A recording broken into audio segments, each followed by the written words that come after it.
uma data muito especial para o Reiki. É o Dia Internacional do Reiki. E ele é comemorado no 15 de agosto porque foi a data do aniversário, de nascimento de Mikao Usui, que é o redescobridor do Reiki. E hoje, então, para comemorar essa importante data do Reiki, a gente vai contar um pouquinho da história do Mikao Usui. É lógico que ela permeia muito com a história do Reiki, porque foi ele o redescobridor do Reiki. Mas a gente vai contar a história do Mikao Usui com as últimas pesquisas que foram feitas no Japão. Então, vários autores têm feito pesquisas de resgate do Reiki no Japão há muito tempo. E a gente vai contar a história com essas últimas pesquisas, principalmente do Frank Arjava. Então, o Mikao Usui, ele nasceu em 15 de 8 de 1865, ou seja, 155 anos atrás. Ele teve uma irmã e que ele teve pouco contato porque ela casou, e lá no Japão naquela época a mulher, quando casava, ela assumia a família do marido. Então ele teve pouco contato e teve um irmão mais novo. Ele, nessa época, que ele vivia com os pais, o pai dele dirigia uma empresa de varejista em que ele comercializava shoyu, miso, madeira, carvão, arroz. Então ele tinha um comércio varejista e era uma pessoa proeminente lá na aldeia deles. E ele viveu nesse clima, e dessa época não se tem muito registro dele, fotos e documentos, porque a casa da família pegou fogo e queimou todos os documentos. Bom, quando ele começou a estudar nessa vila que ele morava, nessa aldeia que ele morava, a escola que tinha era num templo budista, Zendoji, que era uma linha budista da Terra Pura. Então ele foi estudar nesse templo budista, apesar dele não ter estudado para monge, ele estudou da infância nesse templo budista. E é interessante a história desse templo budista e dessa fonte que tinha na vila dele. Que a pessoa, então o monge que criou o templo, ele sonhou, aliás, duas pessoas tiveram o mesmo sonho, que num lugar na floresta, lá perto da vila dele, tinha um objeto enterrado, que era uma imagem de Buda, e tinha uma fonte de água sagrada. Os dois sonharam a mesma coisa. Aí eles foram para a floresta e para onde o sonho tinha indicado, eles realmente acharam a imagem de Buda e acharam a fonte. E essa fonte existe lá até hoje. E a tradução do nome da fonte é Fonte Sagrada. E aonde eles encontraram a imagem de Buda, eles montaram esse templo budista na qual Mikao Usui estudou. Bom, depois, quando ele já estava na juventude, ele saiu da vila dele para ir estudar fora, que na vila dele não tinha escola, depois de um tempo, então só tipo a pré-escola que tinha. E aí, nessa época também se tem muito pouco registro de Mikao Usui, porque tinha os registros da família, e quando ele sai para estudar, então diminui muito os registros, mas sabe-se que ele teve uma vida muito cheia de altos e baixos. Ele teve várias profissões, então ele já foi jornalista, já foi funcionário público, já trabalhou em prisão, mas uma profissão que ele teve que foi muito marcante é que ele foi secretário particular de um prefeito de Tóquio, que era uma pessoa muito proeminente na época, muito proeminente, ligado à marinha do Japão, então era uma pessoa muito importante. Bom, o Mikao Usui, então, ele, entre 1916 e 1919, durante 3 anos, ele tinha nessa época, quando ele saiu em 1916, 51 anos, ele sai para fazer um retiro de 3 anos num templo budista, mas agora do Zen budismo, porque na vila dele era o budismo da terra pura, mas a região toda em volta era Zen budista. Então ele sai para fazer, então, por 3 anos, um retiro de meditação e jejum. Então ele fica 3 anos nesse retiro. Então, quando ele sai do retiro, em 1919, ele não tinha alcançado a iluminação, ele continua as práticas para alcançar a iluminação e ele não alcança. E aí, em 1922, ele vai procurar o abade dele, né, que era o monge que orientava ele lá nesse mosteiro.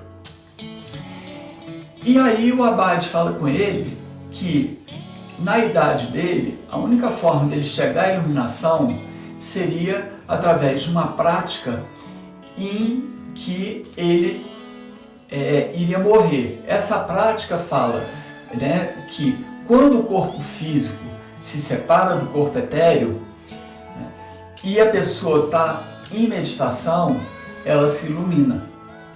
Então, o Mikao Usui, em 1922, em março de 1922, ele vai para o Monte Kurama para encontrar a morte e se iluminar.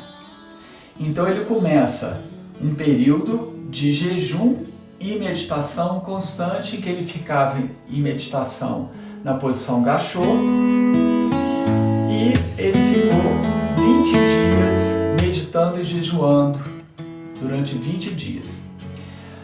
Aí, do 20º dia para o 21º dia, ele se iluminou, e ele se iluminar, ele recebeu como fazer a prática do Reiki e como se faz a iniciação da prática do Reiki. Então ele se iluminou e recebeu isso. Então, quando ele recebe a iluminação, quando ele se ilumina, ele resolve parar o jejum dele e descer o Monte Kurama. E aí tem algumas histórias que contam que quando ele estava descendo o Monte Kurama, né, no Monte Kurama tem várias árvores, se não me engano, cedro, acho que era cedro, e que tem várias raízes superficiais. Parece que ele bateu o pé, machucou a unha, e aí ele impõe as mãos, a unha se cura, e ele chega em casa e começa a sentir essa energia da cura e começa a curar a família dele.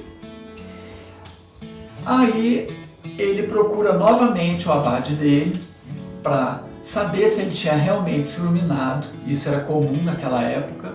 E aí o abade fala que ele realmente tinha se iluminado. E como ele recebeu, né, essa ciência da cura, a ciência da cura espiritual, que ele tinha então que propagar isso e exercer essa cura com os outros seres. Então ele sai, um mês depois então de que ele tinha subido o Monte Kurama, né, ele vai e monta a primeira clínica dele, tá? Então já um mês depois, em 1922, e ele começa a fazer o processo de cura e rapidamente ele fica muito famoso, por causa do processo de cura dele era muito eficiente. Então muitas pessoas procuravam ele. Aí ele se muda para a região próxima a Tóquio, e aí em 1923, um ano depois, acontece o grande terremoto no Japão. E esse terremoto foi um dos maiores terremotos que já teve no Japão, e o epicentro foi ali próximo a Tóquio e destruiu Tóquio. Foram 1.500.000 pessoas desabrigadas, mais de 300.000 casas, imagina isso, 300.000 casas em 1920, né? 700 mil pessoas né, com feridas. E aí ele começa um processo muito intenso da cura das pessoas que estavam desabrigadas e machucadas e sem nenhum recurso. Porque junto com o terremoto aconteceu um grande incêndio em Tóquio. E esse incêndio, ele ocupou também os hospitais. Então as pessoas não tinham onde se recorrer, principalmente as pessoas mais pobres. Então ele começou a tratar essas pessoas. Dizem que ele atendia 5 pessoas de cada vez, aplicava uma pessoa com uma mão, aplicava a outra com outra mão, outra com o pé, outra com outro pé e a quinta com o olho e o sopro. E diz que ele ficava o dia inteiro. E nessa época ele formou algumas pessoas para ajudar ele nesse processo. Então, nessa época ele ficou muito famoso. E nessa época também ocorre o fato que é muito propagado no Reiki, que ele atendia mendigos, né? Se sabe agora, com o resgate da história, que esses mendigos que ele tratava, na verdade, eram aquelas pessoas que logo após o terremoto estavam sem nada, sem casa, sem comida, muita gente sem família, e ele estava tratando dessas pessoas. Então esses mendigos, na verdade, eram essas pessoas desabrigadas, desamparadas desse grande incêndio que teve. Aí a clínica dele cresceu muito, na verdade ele montou várias clínicas em vários lugares. E aí em 1925 ele teve uma clarividência, né? E se mudou de Tóquio, ele mudou a clínica dele e montou o novo dojo, que é um local para ensinar as outras pessoas, né? Então ele montou esse outro local e logo depois, então em 1906, ele veio a falecer. Ele, numa iniciação das pessoas, ele teve um AVC. Ele teve um ataque do coração, ele já tinha tido 2 AVCs e ele se fez autocura depois de 2 AVCs. Inclusive, algumas fotos do final da vida dele, dá para notar que um lado do corpo dele está diferente do outro, porque tinha uma parte do corpo que estava um pouco paralisada. E é interessante que nos 2 AVCs ele fez a autocura para o AVC. Aí ele teve um ataque do coração e morreu. Então essa mais ou menos é a história do Mikao Usui. E alguma parte dessa história está escrita na pedra fundamental do memorial do Mikao Usui. E eu queria ler uma parte que está escrita nesse memorial, que vem mostrar como o Reiki traz toda essa importância da filosofia do Mikao Usui, né, e da sua busca pela felicidade, pela sua busca pela iluminação. Então, mostrando que o Reiki é muito mais do que só a imposição de mãos para a cura dos corpos. Ele vai muito além disso, ele incorpora também uma filosofia para ajudar as pessoas a se curarem de forma integral. Então, em todos os seus corpos, desde o espiritual até o físico. Então, fala nesse memorial, o objetivo principal do Reiki não é só curar doenças, mas também promover o fortalecimento de talentos naturais já existentes da pessoa, o equilíbrio da mente, a saúde do corpo e, com isso, a conquista da felicidade, ou seja, a busca da felicidade. E essa felicidade tem muito a ver com o encontro com a iluminação, que é a verdadeira felicidade. É quando você se funde ao seu amor próprio, que é a energia do universo. Aqueles que seguem esses preceitos extraordinários atingem a paz espiritual dos sábios antigos, ou seja, a busca espiritual. O objetivo final é entender como se chega à felicidade, descobrindo assim um procedimento terapêutico universal contra as muitas doenças. Para poder difundir o Reiki, você não deve divagar para longe, e sim ocupar-se com as coisas próximas e imediatas, ou seja, focar para dentro. Cale-se, sente-se todas as manhãs e todas as noites na posição Gachô, posição de meditação Gachô, com as mãos postas na altura do coração. Deixe que sua alma se equilibre e tranquilize-se. Tenha consideração por si mesmo e pelas outras pessoas, ou seja, processo de meditação, processo de autoconhecimento. Então, o autoconhecimento é intrínseco ao Reiki. Então, as práticas que você faz, elas são intrínsecas ao Reiki, e não só a aplicação do Reiki. Com a difusão do Reiki, sempre o coração das pessoas mostrará o caminho correto da convivência. Não somente curará doenças, mas também terá grande utilidade para todos os seres vivos. Ou seja, com esse processo de interiorização, você começa a perceber que você está ligado a todos os seres.